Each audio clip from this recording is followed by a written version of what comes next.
এবার ইসরায়েলের সব জ্বালানি স্থাপনা ধ্বংসের হুমকি ইরানের ইসলামী বিপ্লবী গার্ড বাহিনীর deputy commander major general Ali ফাদাবি বলেছেন, ইসরায়েল ইরানে আগ্রাসন চালানোর চেষ্টা করলে তাদের সব জ্বালানি স্থাপনা একসঙ্গে ধ্বংস করে দেওয়া হবে।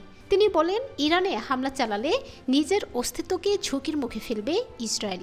তার কথায়, দখলদার সরকার যদি কোনো ভুল করে তাহলে আমরা তাদের জ্বালানির সব উৎস, সবগুলো বিদ্যুৎ উৎপাদন কেন্দ্র এবং সব তেল শোধনাগার ও গ্যাস ক্ষেত্রগুলোতে একযোগে হামলা চালাবো।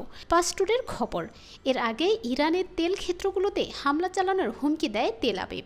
সেই হুমকির প্রেক্ষাপটে জেনারেল ফাদাবি পাল্টা এ হুঁশিয়ারি দিলেন। ফাদাবি সাক্ষাৎকারে আরও বলেন, ইরানের বহুমুখী অর্থনৈতিক কেন্দ্র রয়েছে, অথচ ইসরায়েলের মাত্র 3টি বিদ্যুৎ উৎপাদন কেন্দ্র ও কয়েকটি শোধনাগার রয়েছে। ওইসব কেন্দ্রে একযোগে হামলা চালানোর সক্ষমতা আমাদের রয়েছে। ফিলিস্তিনে ধারাবাহিক হামলা ও সম্প্রতি ইসরায়েল কর্তৃক লেবাননে হামলা চালিয়ে হিজবুল্লাহ প্রধান হাসান নাসরুল্লাহকে হত্যার পর মঙ্গলবার ইসরায়েলে প্রায় 200 ক্ষেপণাস্ত্র নিক্ষেপ করে ইরান। এর আগেও তাদের শীর্ষ ব্যক্তিদের ওপর হামলার অভিযোগ রয়েছে ইসরায়েলের বিরুদ্ধে।